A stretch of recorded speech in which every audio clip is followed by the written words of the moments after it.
Bismillahirrahmanirrahim. Assalamualaikum warahmatullahi wabarakatuh. Salam sejahtera bagi kita semua. Selamat pagi menjelang siang, Bapak Ibu, rekan-rekan semua yang sudah hadir pada video conference kita kali ini ya. Selamat pagi Mbak Nurul ya. Izin saya menyapa dulu. Selamat pagi Mbak Ervi ya, ada Pak Noldi, Mbak Elvianti, Mas Iqbal dan yang lainnya. Mudah-mudahan kita semua ada dalam kondisi sehat ya. Mohon diinfokan ke teman-teman yang lain ya bila memungkinkan untuk bergabung dalam Vicon ya, dapat bergabung gitu kan, meskipun dalam kondisi yang bersamaan ya, Bapak Ibu rekan-rekan sedang bekerja, sedang di office gitu ya, atau juga sedang di tempat aktivitasnya masing-masing.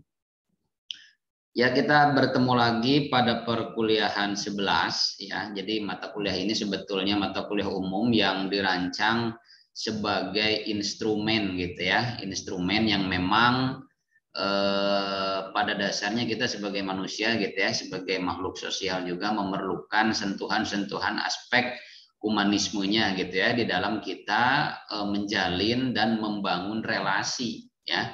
Nah, menjalin dan membangun relasi saat ini gitu kan harus didasari oleh dua kesadaran ya, ada self awareness juga ada social awareness gitu. Karena menjalin dan membangun relasi saat ini dilakukan pada dua dimensi, yaitu dimensi real dan dimensi virtual. Nah, kalau kita membaca atau melihat seketika mengenai dimensi virtual, akan banyak sekali fenomena yang bisa kita lihat, yang bisa kita ambil pelajarannya gitu kan. Sebagai orang yang belajar estetika humanisme, bagaimana sih kita ya bersikap atau memperlakukan manusia itu sendiri ya, artinya memanusiakan manusia gitu ya.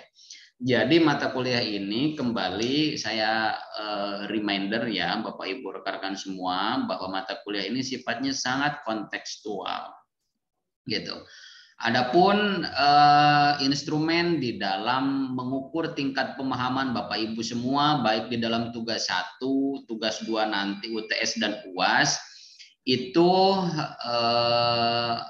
tolak ukur kognitif saja sebetulnya ya. Jadi aspek afektif dan psikomotorik itu Bapak Ibu rekan-rekan semua yang mengalami atau merasakannya sendiri gitu ya di dalam konteks kehidupannya masing-masing. Itu di dalam lingkungan keluarga, di dalam lingkungan masyarakat ya, di dalam lingkungan pekerjaan ya, kantor misalkan Bapak Ibu di sini ada yang bekerja di sebuah perusahaan, ada yang memiliki jabatan tertentu ya, sebagai atasankah, sebagai karyawankah gitu ya. Nah, kita akan mencoba mengintegrasi, interkoneksikan gitu ya, apa yang menjadi bahan pembelajaran kita ya dari yang sudah kita pelajari bersama-sama dari beberapa pertemuan. Nah, jadi fungsinya video conference ini sebagai upaya elaborasi ya, sebagai upaya elaborasi bagaimana sih kita setidaknya minimal ada kesadaran lah ya gitu, ada self awareness, oh iya ya gitu. Kenapa sih saya seolah-olah sulit ya membangun relasi baru di tengah lingkungan pekerjaan saya? Ya, nanti kita akan pelajari gitu ya dengan basic keilmuan yang mungkin saya miliki ya. Kebetulan saya dari ilmu komunikasi gitu kan yang ditugaskan mengampu mata kuliah estetika humanisme di prodi akuntansi ya, coba nanti kita lihat dari aspek komunikasinya gitu ya.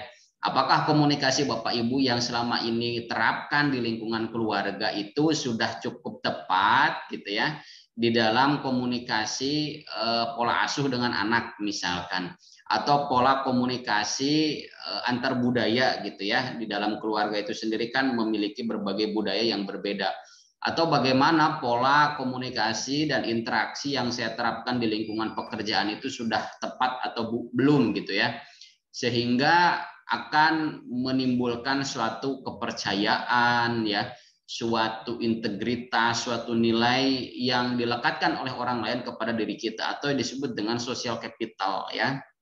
Nah, itu mata kuliah atau materi perkuliahan sesi ke-9.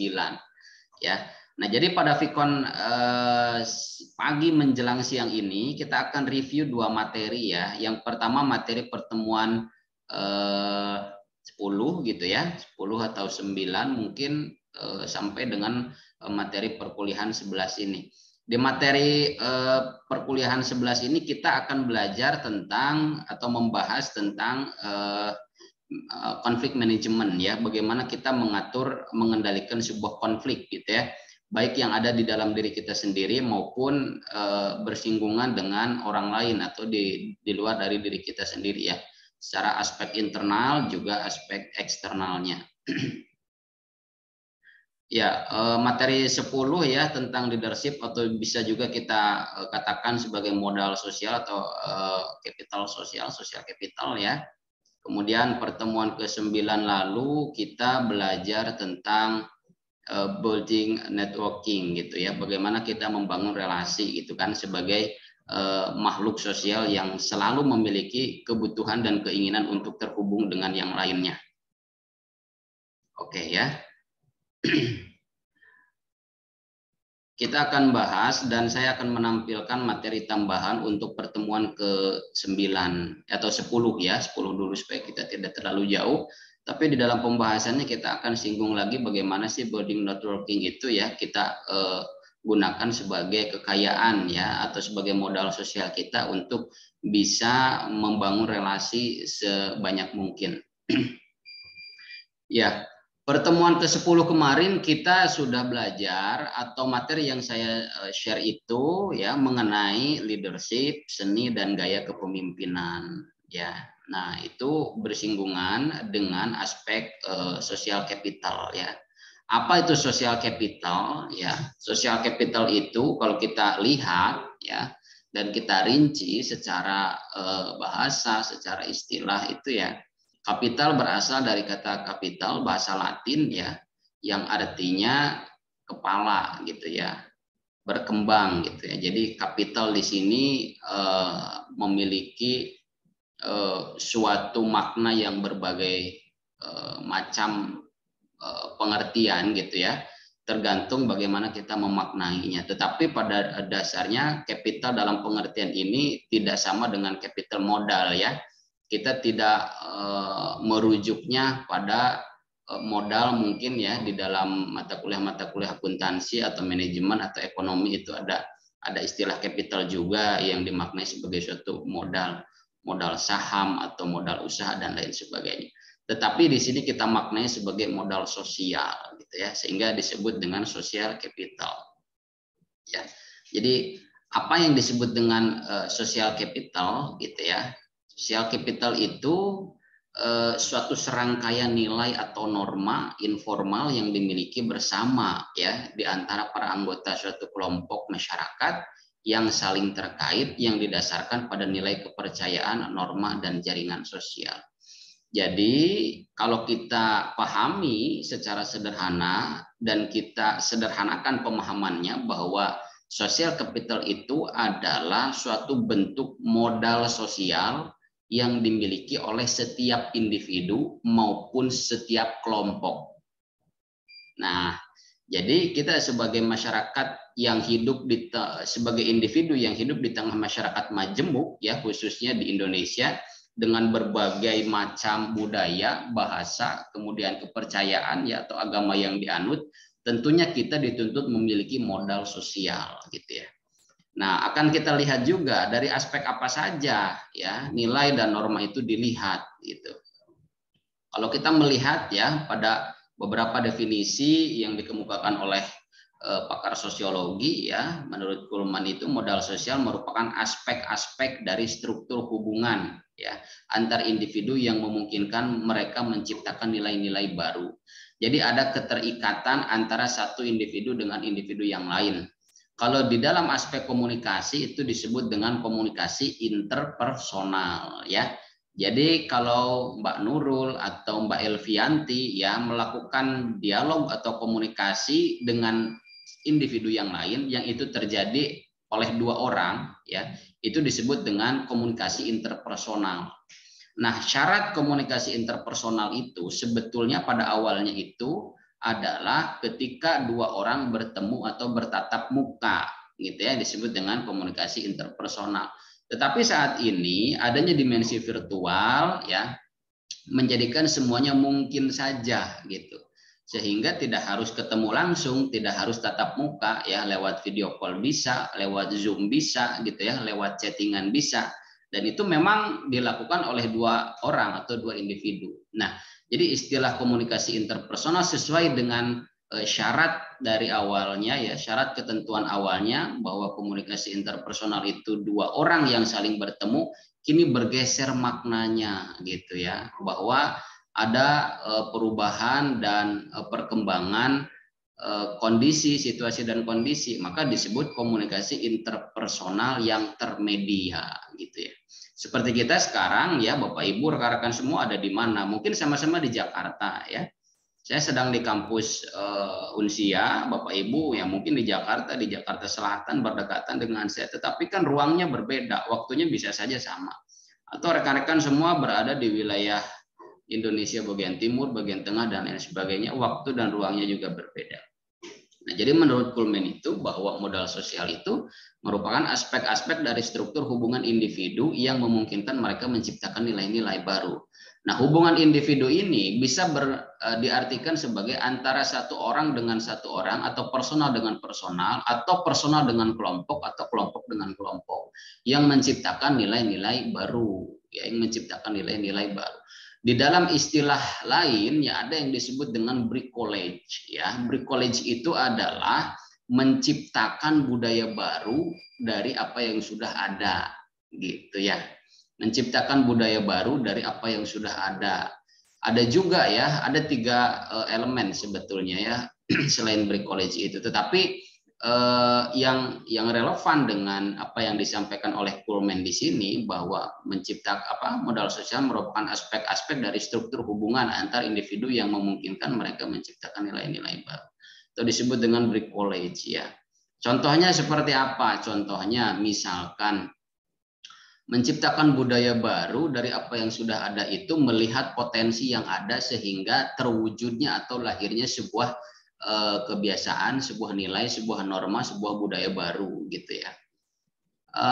Seperti contohnya ya, kalau kita lihat sekarang, dulu kalau kita mengenal istilah ojek itu kan rasa-rasanya mungkin belum terpikir ya bahwa kita bisa memesan ojek itu secara virtual, secara aplikasi.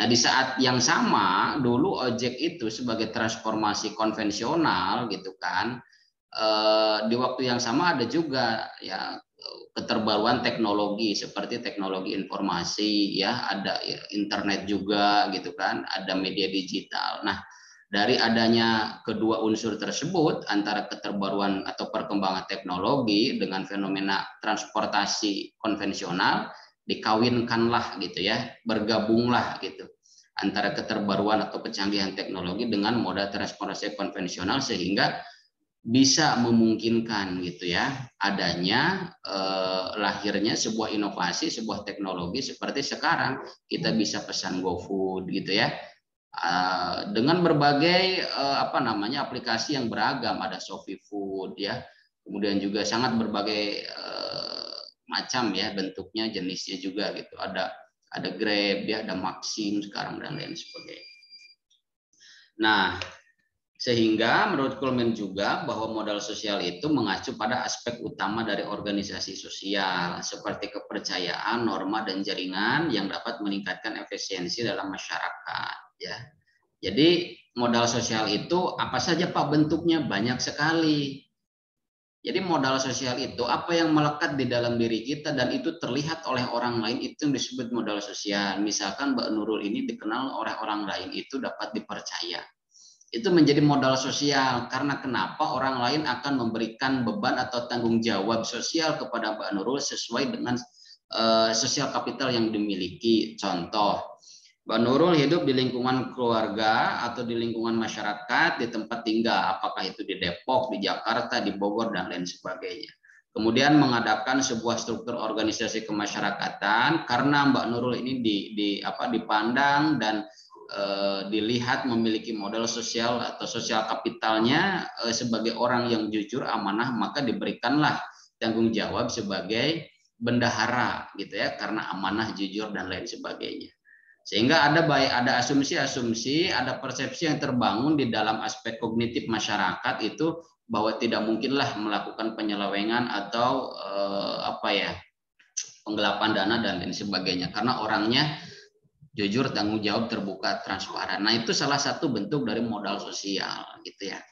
Nah, kalau kita lihat lagi, nah ini definisi yang selanjutnya nanti saya share juga ya sebagai materi tambahan di pertemuan 10.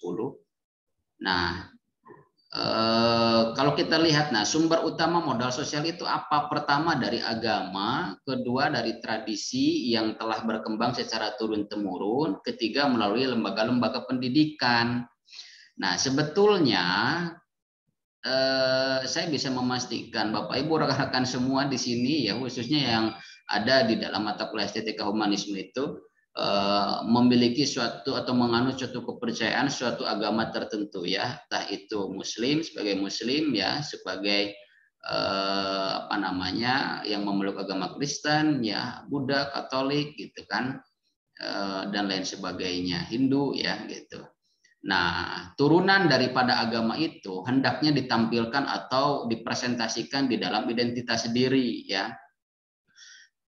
Bagaimana kita mempresentasikan identitas diri kita sesuai dengan agama atau keyakinan yang kita anut ya, kita perlihatkan ke dalam orang ke depan orang-orang yang ada di sekeliling kita, dimulai dari lingkungan terkecil ya, dari lingkungan keluarga, karena kan keluarga dikatakan sebagai miniatur daripada masyarakat itu sendiri. Ya, kalau kita misalkan memegang aspek atau modal sosial yang sifatnya kepercayaan gitu ya. Orang lain melihat saya sebagai orang yang bisa dipercaya, amanah, jujur, dan tanggung jawab, ya perlihatkanlah gitu. Sehingga orang lain menilai kita sebagai orang yang memiliki integritas gitu ya, kredibel gitu kan, sesuai dengan apa yang kita anut gitu. Jadi antara nilai sosial, nilai agama hendaknya kita kemas menjadi nilai personal gitu ya. Di dalam agama itu tidak membenarkan gitu ya adanya praktik korupsi seperti itu kan, adanya praktik-praktik yang menciderai atau melanggar asas keadilan, asas kemanusiaan, juga hal itu dibenarkan ya, atau diterapkan juga di dalam norma dan nilai sosial. Nah, hendaknya nilai agama dan nilai sosial itu dikemas, dijadikan suatu pedoman hidup di dalam diri kita menjadi sebuah nilai personal. Atau pada beberapa pertemuan yang lalu kita sudah belajar mengenai visi dan misi gitu ya. Nah, apa yang ingin kita capai di dalam sebuah visi besar itu hendaknya dirunutkan kembali di dalam sebuah misi, butir-butir misi itu sendiri ya. Nah, jadi pertama sumber utama modal sosial kita adalah agama ya, karena agama itu sifatnya sangat mutlak, kita harus menjalani, kita harus menjaganya gitu ya. Dulu Rasulullah dikategorikan sebagai al-amin gitu ya, ada ya sebagai orang yang bisa dipercaya. Nah, selain bentuk dari kepercayaan itu sendiri, apa sih Pak modal sosial yang lain? Banyak gitu. Bapak Ibu di sini memiliki relasi yang banyak gitu ya. Di tingkat pemerintah pusat memiliki relasi. Ya, di tingkat pemerintah daerah memiliki relasi. Itu dengan pemerintah. Di kalangan pengusaha juga Bapak Ibu di sini ada yang memiliki relasi. Ya, di lembaga pendidikan gitu ya, ada di kampus, di sekolah-sekolah memiliki relasi. Di lembaga industri usaha memiliki relasi. Jadi relasi yang kita miliki itu bisa dijadikan juga sebagai modal sosial atau social capital gitu ya. Jadi berbicara tentang modal sosial itu berbicara tentang bagaimana kita ya menerapkan dan mempresentasikan atas nilai yang kita anut di dalam diri kita. Gitu. Ya, seperti nilai-nilai yang ada di dalam nilai agama, nilai sosial gitu. Kemudian aspek kedua itu ada yang disebut dengan tradisi yang telah berkembang secara turun-temurun. Tentunya kita lahir dari berbagai budaya dan tradisi yang berbeda gitu ya, baik di lingkungan keluarga maupun lingkungan masyarakat. Nah, tradisi-tradisi ini hendaknya menjadi suatu presentasi diri juga. Nah, sehingga orang mengenal Bapak Ibu itu ya dapat diidentifikasi dari tradisi atau kebudayaan yang melekat di dalam diri kita. Contoh misalkan kalau misalkan apa ya, tradisi yang telah berkembang secara turun temurun. Jadi kalau kita berbicara social capital atau modal sosial itu, hal sederhananya adalah kesan apa sih yang bisa kita ciptakan kepada orang lain gitu ya. Lebih daripada itu, kebermanfaatan apa yang bisa kita berikan di dalam lingkungan kita, baik lingkungan pekerjaan ya di kantor, lingkungan masyarakat atau lingkungan keluarga. Tetapi hal awalnya adalah bagaimana kita menciptakan kesan sehingga kita dikenal, oh ini orangnya humoris gitu ya. Oh ini orangnya tanggung jawab, bisa dipercaya gitu ya. Jangan sampai melekatkan jangan sampai adanya atau dilekatkannya stigma-stigma negatif kepada diri kita dari lingkungan-lingkungan eksternal kita. Oh jangan nyimpan atau jangan nitip uang ke si A, ke si B, ke si C gitu ya. Karena mungkin akan susah gitu ya, karena mungkin ya tidak bisa dipercaya dan lain sebagainya. Kemudian yang ketiga, melalui lembaga-lembaga pendidikan. Ya jelas ya bahwa sumber utama modal sosial itu bisa dibentuk, bisa didapatkan dari lembaga-lembaga pendidikan seperti perkuliahan atau kampus gitu ya, seperti yang kita lakukan saat ini. Jadi adanya nilai-nilai sosial gitu. Seperti gini contohnya ya, nilai sosial itu bahwa Bapak Ibu atau rekan-rekan semua di sini ada yang menganut atau menjaga betul gitu ya. Ketika saya berjanji maka saya akan pasti menepati gitu. Itu menjadi modal sosial ya. Yang bila mana itu tetap dijaga, nilai itu tetap dijaga, maka orang akan melihat diri kita sebagai orang yang memiliki nilai gitu ya, orang yang memiliki prinsip gitu. Misalkan ya kalau saya berjanji jam 3, saya selalu datang tepat waktu, ya minimal atau maksimal 1 jam sebelumnya, saya hadir jam 2. Sehingga orang-orang akan melihat bahwa apa yang dijanjikannya itu tidak pernah dilanggar atau tidak pernah diingkari gitu ya. Itu salah satunya ya. Jadi orang lain apa sih yang menjadi kesan terhadap diri kita dari hal-hal yang kecil seperti itu.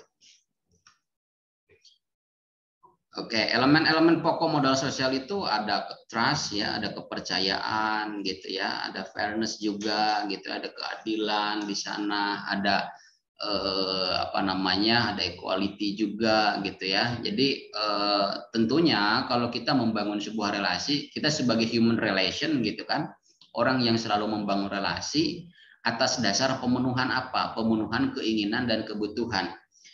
Saya bertanya ya, kenapa manusia itu bertindak atau melakukan sesuatu gitu ya? Menurut Carl Gustav Jung dan Sigmund Freud ya, sebagai tokoh dari sosiologi dan psikologi, bahwa manusia bertindak ya, manusia berperilaku itu atas 2 dasar pemenuhan. Karena manusia itu memenuhi keinginannya juga memenuhi kebutuhannya gitu ya. Juga karena ada tujuan, ya tujuan itu dibungkus dari keinginan dan kebutuhan gitu. Nah, bagaimana kita membangun relasi yang positif di tengah lingkungan sosial kita? Tentunya harus didasarkan pada konsep diri yang positif juga gitu ya. Nah, alangkah lebih baiknya rekan-rekan di sini yang masih fresh graduate ya, baru lulus dari SMA atau SMK sederajat, bisa mulai mengenali jati dirinya, mengenali konsep dirinya melalui konsep Johari Windows ya. Ada 4 kuadran kan, kita sudah pelajari pada beberapa perkuliahan yang lalu. Ada kuadran terbuka, tersembunyi, tertutup, dan kuadran gelap gitu ya. Nah, ini rekan-rekan bisa baca sendiri ya, bahwa pertama unsur dan komponen modal sosial itu bisa kita lihat salah satunya ya, contohnya dari kepercayaan.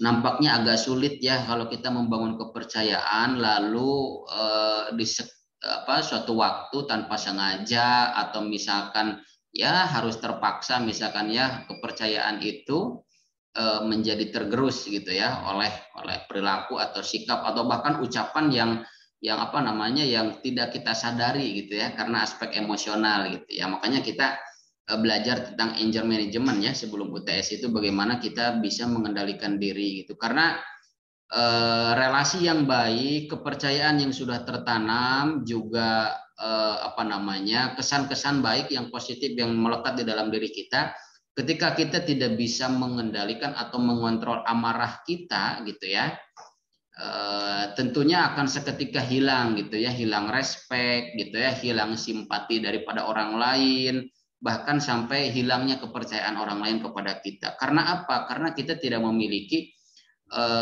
energi ya atau kekuatan untuk mengelola marah itu sendiri, atau disebut dengan anger management. Ya, bagaimana kita mengelola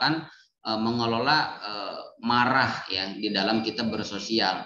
Jangan sampai kita adanya suatu masalah di kantor ya, adanya suatu masalah di dalam perkuliahan, yang jadi korban adalah anak gitu ya. Pulang ke rumah gitu kan, istri nanya kok malah dibentak, nah anak nanya kok malah dibentak, padahal memang refleks saja gitu ya, tidak bermaksud untuk seperti itu. Nah, bagaimana anger management itu ya dapat kita kelola dengan baik gitu, agar permasalahan yang kita hadapi di luar lingkungan keluarga tetap tidak terbawa ke dalam lingkungan keluarga. Jangan sampai anak menjadi korban, jangan sampai pasangan menjadi korban, jangan sampai keluarga menjadi korban. Juga demikian ya, adapun masalah-masalah yang kita rasakan di dalam lingkungan keluarga, ada masalah ya, ada selisih paham lah di antara pasangan, ada masalah dengan anak ya, ada masalah dengan orang tua, dengan mertua, dengan tetangga, jangan sampai masuk ke dalam lingkungan pekerjaan yang itu justru akan mengganggu kita pada ya profesional kita gitu ya. Kadang ya Bapak Ibu rekan-rekan, mohon maaf ya, pendidikan tidak menjamin bagaimana seseorang bisa melakukan manajemen anger management gitu ya dengan baik dan cerdas gitu kan. Pendidikan itu ya juga kenapa kita belajar estetika humanisme ya, karena kita juga berusaha ya, selain mengingatkan diri saya juga, mari kita belajar bersama-sama saja gitu ya, bahwa harus adanya keseimbangan aspek emosional, intelijensi gitu ya, dengan spiritualnya, ada aspek emosi yang ada di dalam diri kita, aspek kognitif yang memang kita miliki gitu ya, sesuai dengan bidangnya masing-masing. Di sini ada yang berprofesi sebagai guru ya, sebagai marketing mungkin, sebagai apapun itu gitu ya, bahkan mungkin ada juga sebagai akademisi, sebagai dosen di sini ya. Harus ada keseimbangan dengan aspek-aspek spiritualnya gitu. Tidak ada juga gitu ya orang yang bergelar atau memiliki tingkat pendidikan tinggi gitu kan, tetapi cara marahnya kok tidak elegan gitu ya. Nah, itu kan akan memperlihatkan pada bagaimana pengelolaan dirinya di dalam mengendalikan marahnya atau anger management gitu. Nah, sehingga modal sosial ini dapat kita jaga dengan baik gitu ya. Jangan sampai ya karena kita membangun reputasi diri gitu ya. Nah, pertamanya itu kita membangun citra diri gitu ya. Kemudian citra diri itu dibentuk dari kesan-kesan positif yang kecil. Wah, ada Mbak Lilis kalau nggak salah tadi, Mbak Lilis ini orangnya royal nih gitu ya. Setiap makan siang pasti kita ditraktir gitu ya.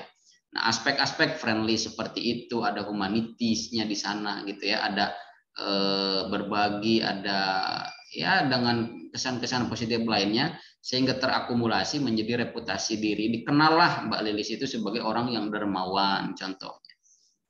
Tetapi dengan pengelolaan atau pengendalian marah yang tidak tepat atau belum bisa dikendalikan oleh kita, ya semuanya akan rusak seketika ya di dalam waktu yang singkat gitu.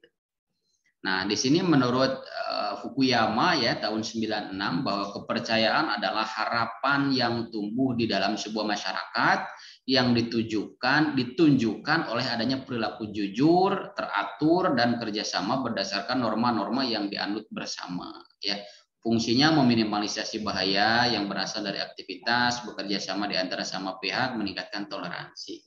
Tentunya kita tidak bisa terlepas daripada orang lain ya. Di dalam perkuliahan pun kita selalu terhubung dengan teman-teman kita karena adanya tugas kelompok.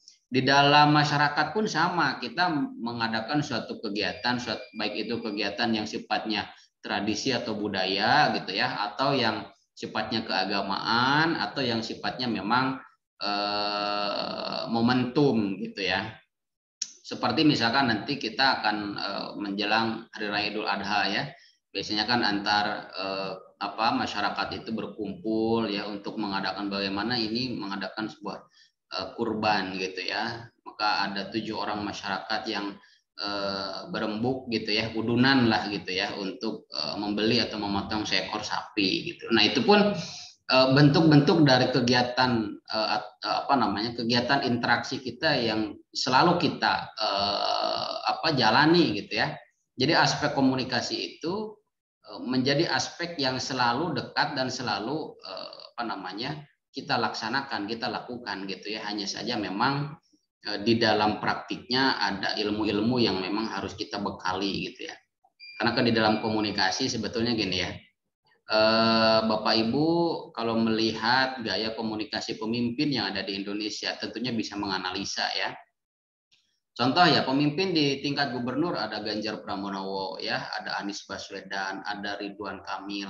Bapak Ibu lebih suka yang mana cara komunikasi daripada pemimpin-pemimpin tersebut? Dan masih banyak ya, itu hanya sampel saja. Ada yang santun, ada yang meneduhkan gitu ya. Ada yang tegas, ada yang humor gitu ya.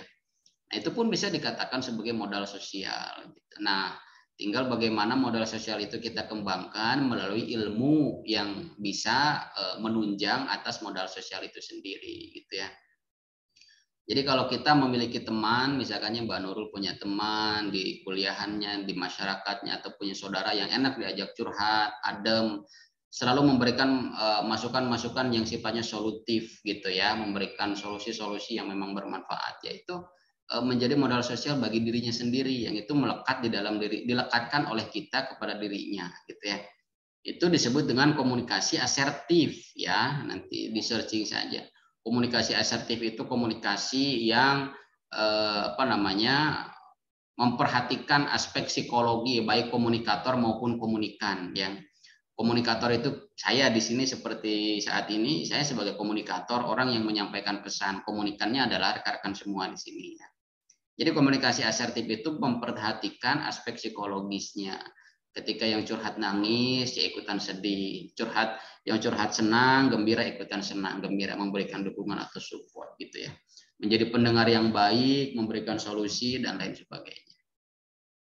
Kemudian aspek nilai dan norma ya, menurut Setiadi dan Kolib, nilai adalah sebagian penting dari kebudayaan yang dianggap sah apabila adanya harmonis dan selaras yang disepakati dijunjung oleh masyarakat ya. Sedangkan norma adalah aturan-aturan kehidupan sosial yang mengandung sanksi baik secara moral maupun fisik ya apabila sekelompok orang melakukan ya pelanggaran atas nilai-nilai. Jadi kita hidup di lingkungan masyarakat tentunya ada nilai dan norma sosial gitu ya. Yang melanggar norma seperti ya norma asusila ya, melakukan perbuatan zina ya, minum minuman keras, berjudi gitu ya, mencuri gitu dan lain sebagainya. Nah, tentunya kita juga harus memiliki nilai dan moral secara personal yang harus kita lekatkan gitu. Itu banyak sekali ya figur-figur yang bisa kita teladani. Salah satu contohnya rekan-rekan bisa mencari buku atau searching dari biografi pemimpin yang menjadi panutan rekan-rekan semua gitu ya. Sehingga kita bisa mengambil intisarinya atau poin positifnya dari sosok yang kita kagumi.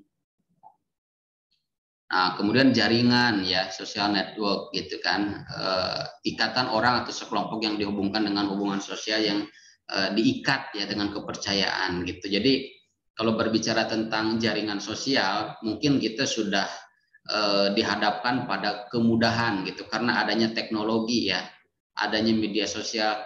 Saya yakin rekan-rekan pastilah memiliki lebih dari grup di WhatsApp ya. Apakah itu grup keluarga, grup SMP SMA, grup kuliah, grup pekerjaan mungkin ya.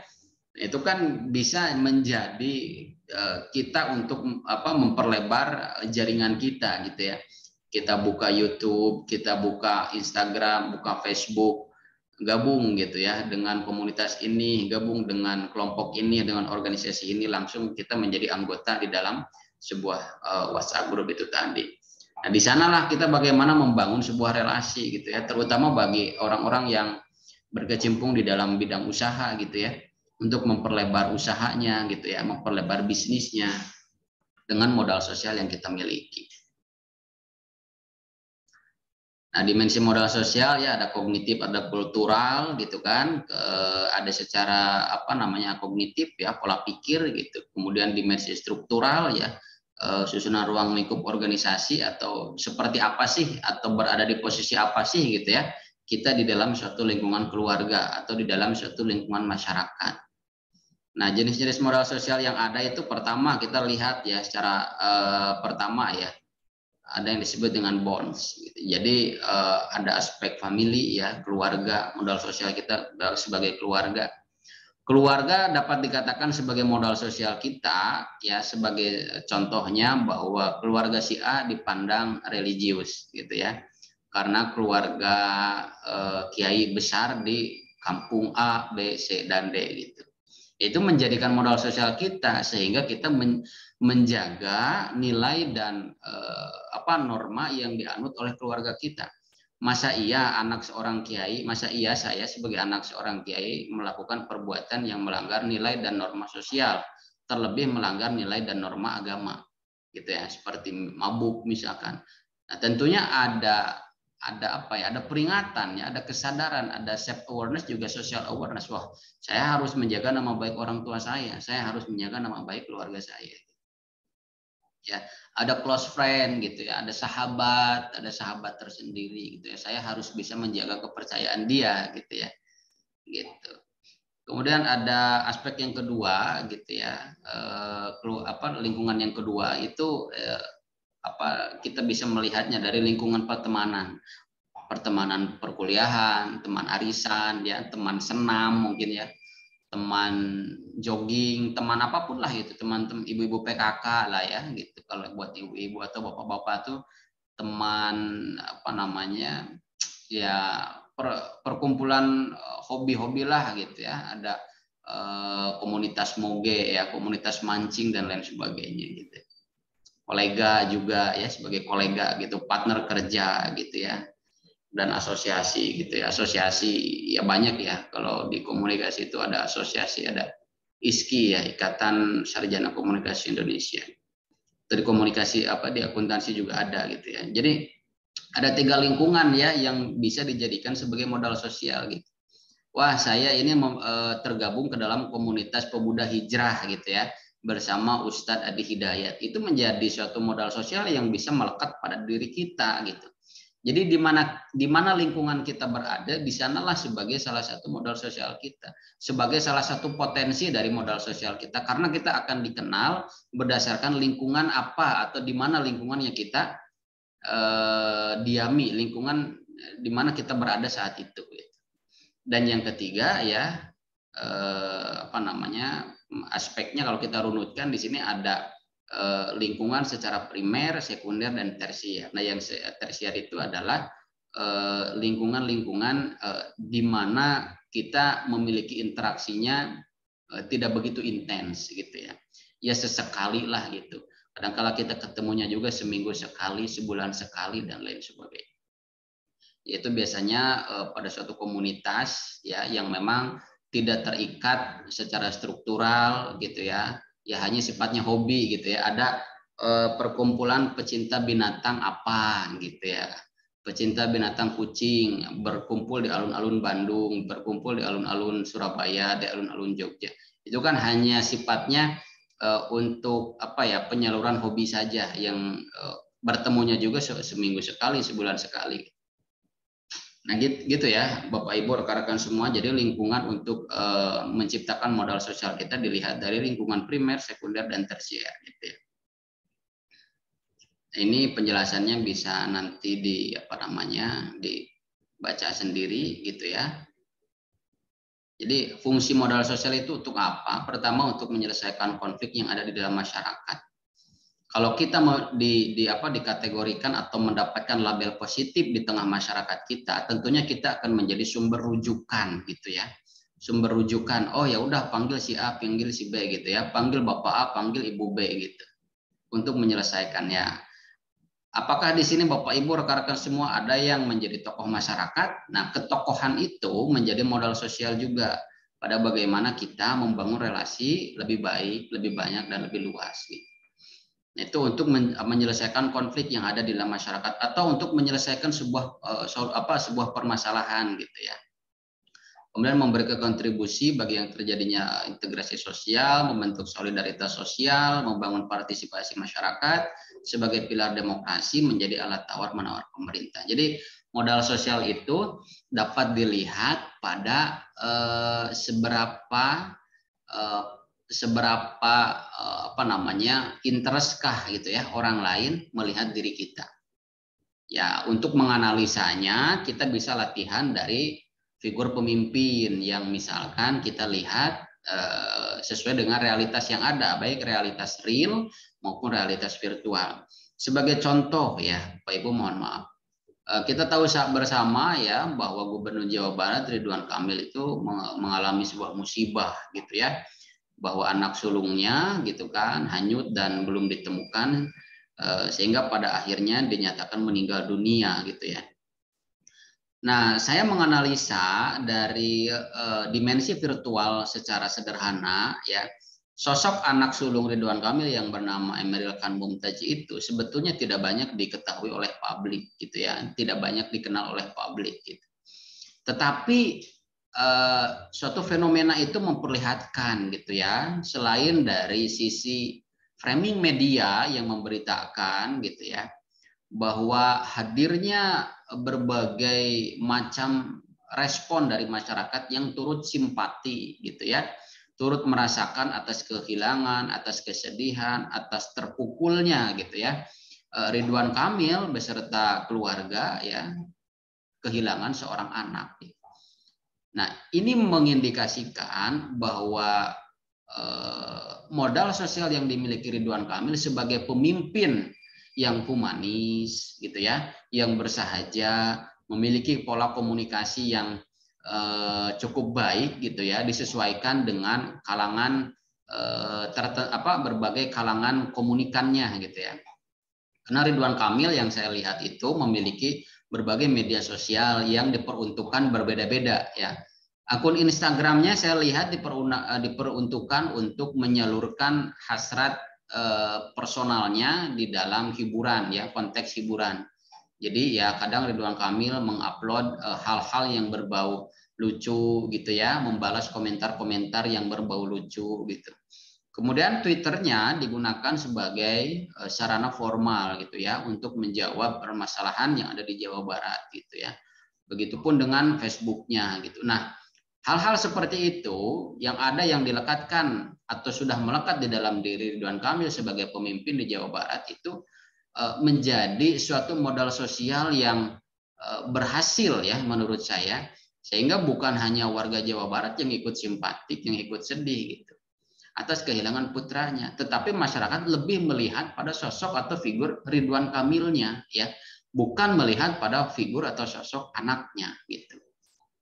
Ya, ini analisa sederhana saya saja bahwa saya memiliki asumsi juga bahwa ya seperti tadi saya katakan bahwa anaknya itu tidak tidak dikenal ya, tidak dikenal luas oleh masyarakat gitu kan. Tetapi masyarakat melihat sosok Ridwan Kamilnya, juga Ibu Atalianya gitu ya. Nah, analisa seperti itu bisa kita terapkan pada berbagai tokoh, pada berbagai pemimpin yang lain sesuai dengan idola rekan-rekan semua di dalam upaya untuk membangun sebuah modal sosial kita. Ya, rekan-rekan dikenal sebagai orang yang sangat santun, sangat ramah gitu ya, sangat dermawan. Silahkanlah bangun modal sosial itu sendiri. Bangun citra dan reputasi diri untuk bisa diterima lebih baik lagi dan lebih luas lagi di tengah masyarakat. Nah, ini elaborasi kita untuk materi perkuliahan 10 tentang social capital gitu ya.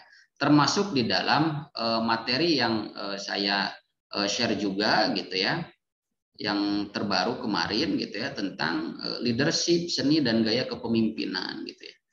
Nah, di sini siapa yang menjadi figur atau orang yang memiliki suatu jabatan ya, kedudukan tertentu sebagai pemimpin, hendaknya memperhatikan aspek-aspek yang bisa berpotensi besar ya kita memiliki modal sosial yang positif gitu ya. Bagaimana kita menarik modal sosial positif itu dari kalangan karyawan yang kita pimpin, dari kalangan kolega yang bekerja sama dengan kita, dari kalangan keluarga yang selama ini membersamai kita ya, baik keluarga kita sendiri maupun keluarga dari pasangan kita. Gitu. Ini sama saja berbicara tentang modal sosial, tetapi di sini lebih mengerucut pada teori-teorinya ya, gitu. Ada kepemimpinan juga. Kalau di dalam aspek komunikasi itu ada beberapa gaya komunikasi ya. Bagi seorang pemimpin ada structuring gitu ya, gaya komunikasinya itu struktur, terstruktur. Jadi sifatnya perintah gitu ya. Ada withdrawal style gitu ya dan lain sebagainya. Nanti kita akan bahas lebih dalam gitu. Tetapi apa namanya, modal sosial ini yang sifatnya sangat kontekstual ya. Bagaimana kita menciptakan iklim dan budaya komunikasi yang baik gitu ya di dalam perusahaan yang kita pimpin. Ada di sini yang yang berprofesi sebagai kepala sekolah.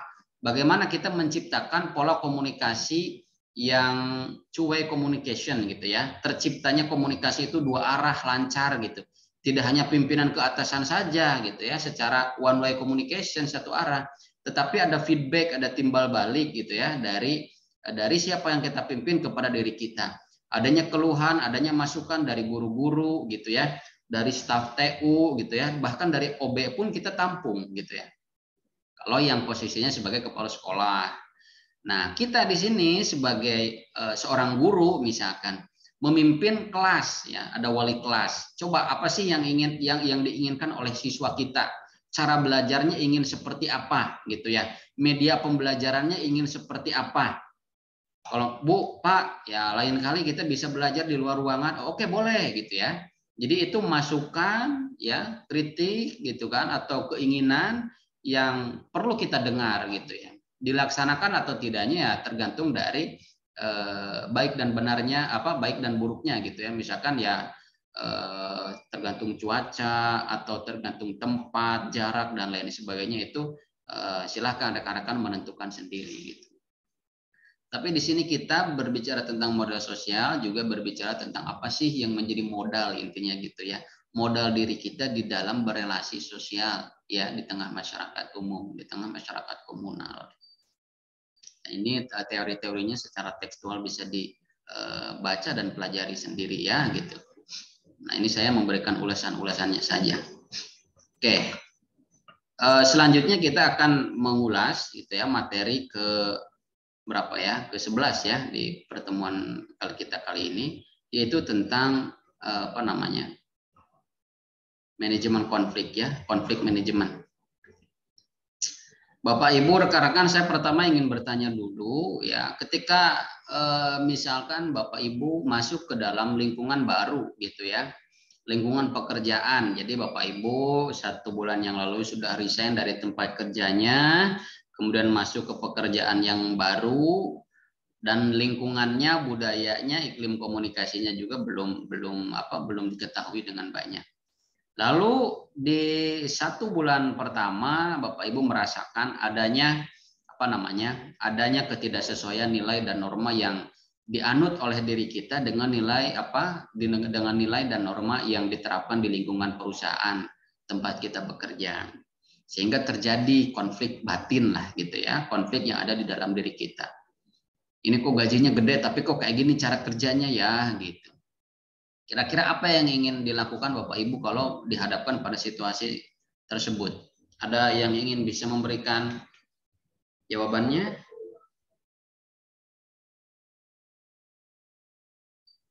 Halo?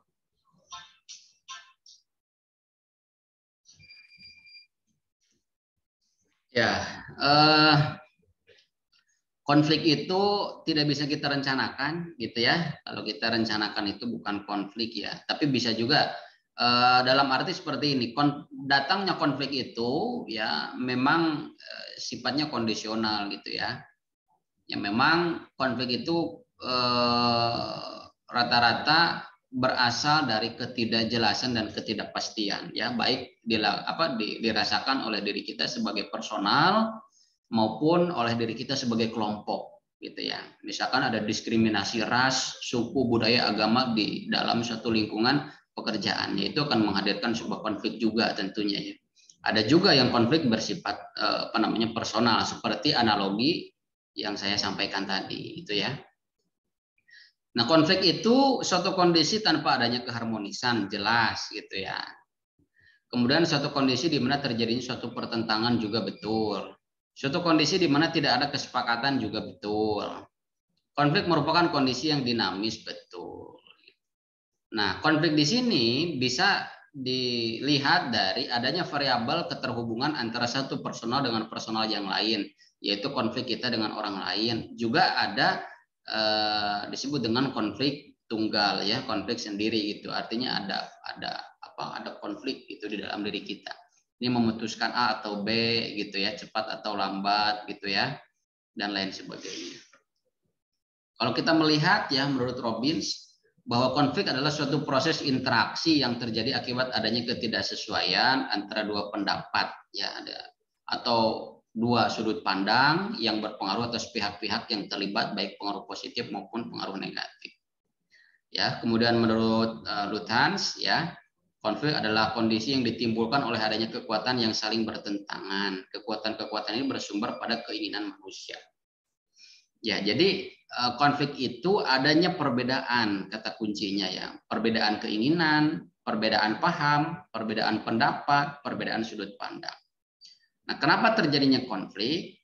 Ya, karena memang pada dasarnya manusia memiliki ego gitu ya.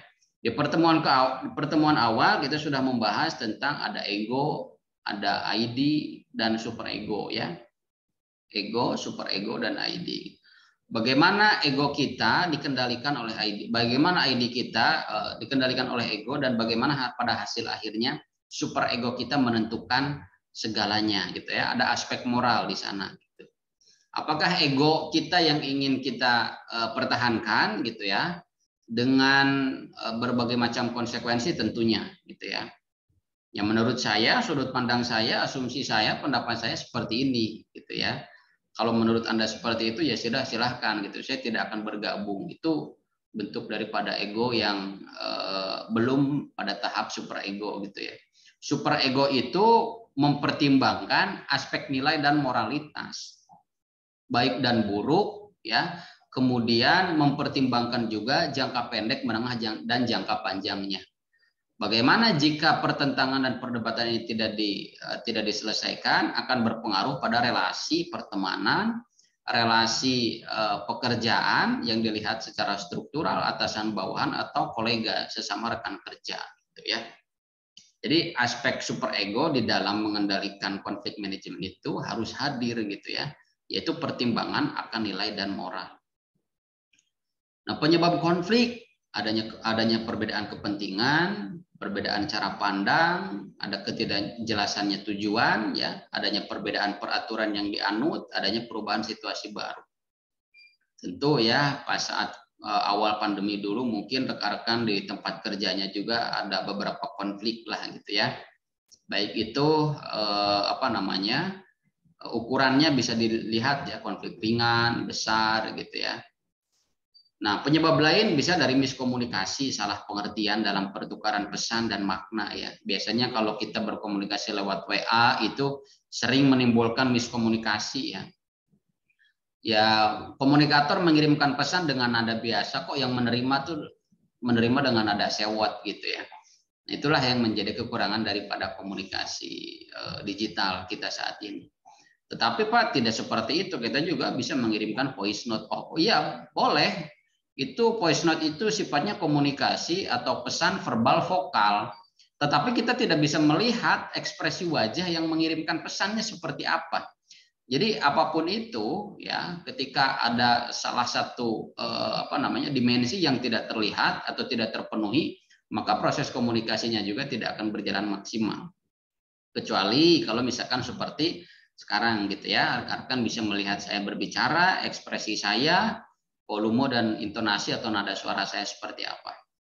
Kemudian ada aspek struktur ya, pertarungan kekuasaan ya, biasalah ya gitu ya, saling sikut gitu kan, cara kerja yang tidak sehat gitu ya, dan lain sebagainya. Kemudian pribadi ya, ketidakcocokan antara tujuan organisasi dan cara kerja Ya misalkan ya nilai yang saya anut ya tetap saya pengen pakai kerudung Pak gitu. Tapi kok di lingkungan pekerjaan saya saat ini gitu ya tidak memperbolehkan menggunakan kerudung gitu. Wah, itu gimana gitu ya, ada pertentangan batin di sana. Atau misalkan cara kerjanya di sini tidak memberikan toleransi Pak gitu. Kenapa kok seperti itu? Ya pada saat hari Jumat itu jam 12 terus aja dilangsungkan rapat gitu meskipun sudah ada interupsi gitu ya untuk meminta istirahat agar bisa melakukan sholat Jumat tetapi tidak diberikan. Itu contoh-contoh dari penyebab konflik gitu ya. Ada pertentangan pribadi gitu yang adanya ketidaksesuaian antara nilai dan norma diri gitu ya dengan nilai dan norma sosial di lingkungan pekerjaan. Unsur-unsur konflik itu minimal terjadi dua orang gitu ya. Ini konflik yang memang berada di luar diri kita atau secara eksternal. Objeknya terdapat objek yang dipertentangkan, apakah kebijakan, apakah tata laksana dan tata cara, tujuan dan hasil gitu ya. Hasilnya itu bisa menyangkut beberapa bentuk ya, misalkan ya adanya yang mempertanyakan kok kamu dapat bonus segini, kok saya dapat bonus segitu gitu ya. Jadi adanya nominal-nominal seperti itu juga sangat berpotensi, apapun berpotensi menjadi sesuatu hal yang bisa memicu terjadinya konflik. Kemudian situasi ya, aturan yang berlaku, budaya kerja yang berlaku gitu. Kenapa kamu melakukan hal seperti ini loh? Saya menerapkan SK-nya tahun ini loh. Di SK-nya nggak seperti itu gitu ya. Sekarang ada SK baru, ya SK baru ada gitu. Tapi kok belum disosialisasikan gitu. Nah, jadi ada aturan-aturan yang tidak jelas gitu ya. Kalau ada SK baru ya tolong disosialisasikan bahwa yang diterapkan itu adalah SK yang saat ini diberlakukan, yang baru. Ini menjadi suatu pengingat juga ya bagi kita, bagi rekan-rekan juga yang memiliki posisi di perusahaannya ya, yang dipimpin di instansinya yang dipimpin. Ada konflik di dalam organisasi tentu ya, konflik di dalam organisasi itu tidak dimaknai sebagai organisasi secara baku gitu ya. Organisasi itu kan sifatnya terstruktur gitu ya. Coba kita turunkan dari organisasi itu ke dalam ruang lingkup yang kecil ya, ruang lingkup yang di bawah organisasi itu ada komunikasi kelompok gitu ya. Keluarga bisa kita lihat sebagai suatu kelompok gitu ya, atau suatu organisasi informal gitu ya, karena keluarga kan tidak ada tertulis secara jelas dan secara formal, ada kepala keluarga tulis siapa gitu ya, ditulis secara diagram pohon, ada ibu rumah tangga siapa, anggota keluarga siapa, enggak, tidak tertulis seperti itu kan. Tapi kita bisa memaknainya dari berbagai konteks ya, dari berbagai dimensi gitu. Baik di dalam keluarga, suatu kelompok organisasi atau suatu perusahaan sekalipun. Ada konflik dalam diri pribadi gitu ya, yang tadi saya jelaskan. Dari pertentangan batin ada konflik pendekatan-pendekatan. Konflik pendekatan-pendekatan ini adalah dihadapkan pada dua hal yang sama, tetapi kita diharuskan memilih antara A atau B. Dua-duanya memiliki potensi yang baik gitu ya. Ya kalau saya mau kuliah ke UGM ya saya otomatis harus ke Jogja, jauh dari keluarga contohnya. UGM itu bagus gitu. Tapi saya kalau kuliah di UI itu bagus gitu. Ya. Tapi saya bisa dekat dengan keluarga gitu. Tapi saya tidak punya pengalaman gitu ya, tidak punya pengalaman merantau gitu kalau saya terus berkuliah di Jakarta. Nah, itu dihadapkan pada konflik pendekatan-pendekatan. Kita bisa mengukur ya, menilai mana sih yang menurut kita itu baik bagi kita gitu ya. Ada pendekatan penghindaran. Nah, ini ada pendekatan penghindaran, kita dihadapkan pada salah satu salah satu pilihan yang itu kita hindari ya. Yang itu kita hindari. Misalkan antara A dan B itu yang mana yang sekiranya dapat memberikan aspek negatif lebih banyak gitu ya. Saya kuliahnya kemana nih, UT atau Unsia nih, UT seperti ini, Unsia seperti itu gitu ya. Analisa, ada analisis SWOT-nya dan lain sebagainya. Konflik penghindaran, nah ini dihadapkan pada dua pilihan yang sama-sama dapat memberikan suatu dampak negatif gitu ya. Maka biasanya konflik penghindaran ini lebih baik tidak memilih gitu ya, dibandingkan dengan harus memilih salah satunya. Kemudian Konflik antara pribadi dengan pribadi tentu ya, antar personal dengan personal, bisa dari perbedaan budaya, perbedaan cara komunikasi gitu ya. Kadang-kala begini ya rekan-rekan, informasi yang kita sampaikan atau informasi yang kita dapatkan itu merupakan informasi yang kita butuhkan, tetapi cara menyampaikannya itu kurang tepat saja. Dari nada suara yang kurang tepat ketika kita sedang capek, lelah, itu keterimanya kita nggak bisa menerima ya. Keterimanya kok sensi banget, kok sewot banget gitu ya. Atau dengan ekspresi wajah yang seperti judes dan lain sebagainya, padahal lagi capek dan lain-lain. Jadi perlunya kita mempelajari komunikasi yang sifatnya asertif gitu ya. Memperhatikan lawan bicara kita, komunikan kita, memperhatikan aspek batinnya, aspek psikologinya gitu ya, memperhatikan waktunya gitu. Itu ya. Kemudian konflik antar pribadi dengan kelompok gitu ya, dan konflik antar organisasi. Ini bisa dipahami sendiri lah ya. Bagaimana pengelolaan konfliknya? Ada metode simulasi, ada metode pengurangan konflik. Jadi metode simulasi itu bisa penempatan orang baru di luar pihak yang bertikai. Ada adik dan kakak ya, kalau di lingkungan keluarga adik dan kakak cekcok terus, maka datanglah ayah, datanglah ibu, dilerai gitu ya. Antar karyawan, antar divisi ada konflik, datanglah supervisor atau siapapun itu ya yang memiliki wewenang untuk melerai terjadinya konflik gitu. Datanglah humasnya, datanglah SDM-nya gitu. Kemudian metode pengurangan konflik meliputi mengganti tujuan dengan tujuan baru, bisa gitu ya. Jadi dari konflik itu ditenggarai oleh tujuan yang tidak jelas, maka diperjelas, diganti gitu ya, visinya atau misinya yang diganti. Penyelesaian konflik ada dominasi dan penekanan gitu. Ada ditekan, ayo selesaikan dalam waktu 1 minggu, saya berikan waktu, selesaikan dalam 1 minggu gitu. Kalau tidak selesai saya ganti Anda, bisa seperti itu ya. Ada kompromi ya, ada pendekatannya lebih humanis lagi, ada integratif, dapat dilakukan dengan cara konsensus, kesepakatan bersama ya, bisa dengan voting gitu ya, dengan rembukan juga gitu ya. Atau juga berkompetisi ya, ya udah di antara yang berkonflik ini kompetisi mana yang terbaik, dia yang berhak mendapatkan. Bila mana konflik itu ditenggarai oleh adanya persaingan untuk mendapatkan jabatan tertentu atau hadiah atau bonus tertentu ya. Atau bahkan menghindari konflik ya, tindakan ini dilakukan jika salah satu pihak menghindari konflik baik secara fisik maupun psikologis. Ya sudah menghindar gitu. Dan juga akomodasi, kompromi, dan kolaborasi itu dibaca saja ya. Nah, sebetulnya untuk apa kita belajar manajemen konflik? Yang mencegah kemungkinan terjadinya konflik itu sendiri ya. Tetapi konflik itu tidak bisa kita pahami bahwa terjadinya konflik itu selalu memberikan dampak negatif, tidak ya.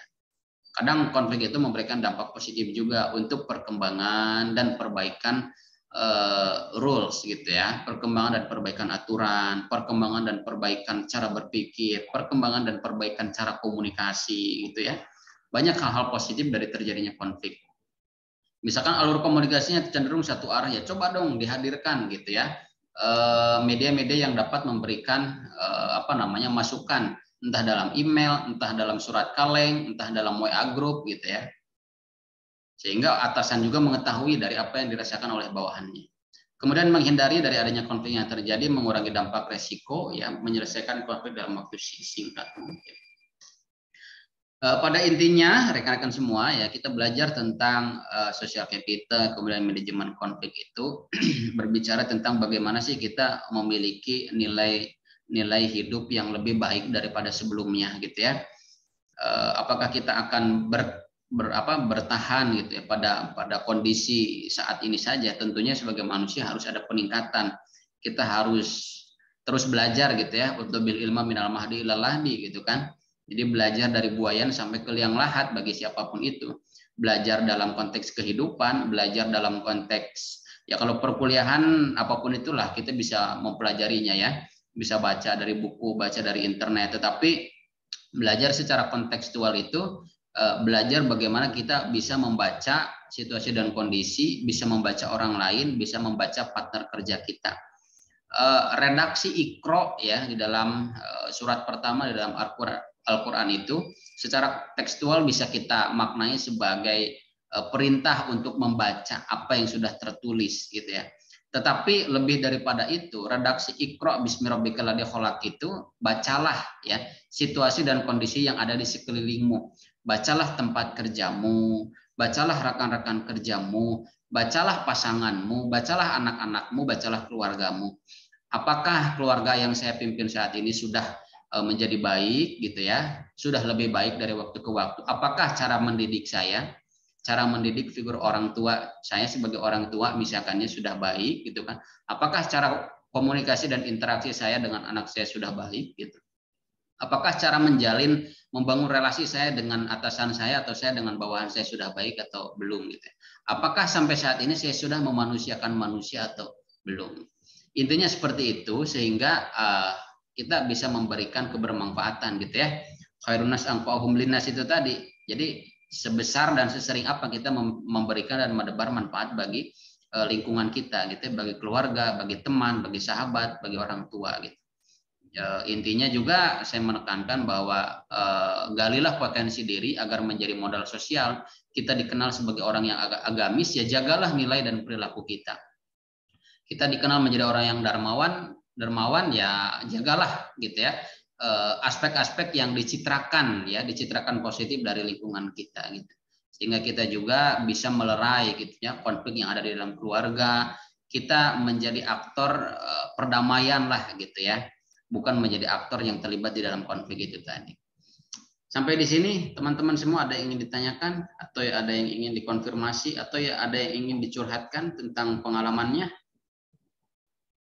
Untuk nilai sudah bisa dilihat ya di si akadnya masing-masing ya. Nilai tugas 1 dan UTS-nya sudah saya inputkan ya. Kemudian juga di dalam mata kuliah ini ya, jadi apa yang saya minta di dalam bentuk soal tugas dan UTS itu sebisa mungkin tidak hanya berpatokan pada materi yang saya share gitu ya. Jadi tolong kembangkan analisanya, kembangkan jawabannya dari berbagai sumber dan juga pengalaman intinya ya. Pengalaman apa sih yang teman-teman rasakan juga yang ingin teman-teman gapai gitu, impian apa gitu ya. Seperti kemarin analisa di dalam kasus COVID gitu, bagaimana anger manajemennya gitu ya. Mungkin ada yang frustasi di PHK dan lain sebagainya. Konsepnya seperti apa dan lain sebagainya. Kurang lebih itu saja yang ingin saya sampaikan pada perkuliahan ke-11 kali ini gitu ya. Setelah beberapa pekan kita tidak bertemu, insya Allah 2 pekan lagi kita akan bertemu pada pembahasan materi selanjutnya juga nanti pada penjelasan tugas 2 gitu ya. Mbak Nurul sedang ada di mana ini, Mbak Nurul? Ada di rumah, Pak. Rumahnya di mana? Kota mana? Di Ambon. Ya? Di Ambon. Oh, di Ambon. Wah, jauh sekali ya. Oke, nilainya sudah terlihat bagus ya. Tugas 1 dan UTS-nya sudah ada, ikut nggak dua-duanya? Sudah, Pak. Alhamdulillah. Ya. Bagus ya, nggak ada yang 70 ya nilainya ya. Maaf Pak, mau tanya ini materi yang sesi ke-11 belum di-share ya? Iya, setelah ini saya share ya. Nah, setelah ini saya share, nanti dipelajari juga ya, nanti untuk bahan tugas 2 dan UAS juga. Itu ya, ada yang ditanyakan lagi? Nggak ada ya, oke. Nampaknya hampir semuanya ya di sini ya. Sedang bekerja mungkin karena hanya Mbak Nurul yang on cam ya. Nanti saya share juga rekaman videonya. Baik, terima kasih atas atensi dan kebersamaannya rekan-rekan Bapak Ibu semua. Mudah-mudahan kita diberikan kesehatan dan kelancaran selalu dalam setiap aktivitas kesehariannya ya, yang baik lagi bekerja, lagi usaha, bisnis, dagang dan lain sebagainya. Kita akan bertemu lagi pada 2 pekan perkuliahan untuk melanjutkan elaborasi materi di Vicon yang akan datang. Terima kasih, saya sampaikan. Assalamualaikum warahmatullahi wabarakatuh. Salam sejahtera bagi kita semua. Waalaikumsalam.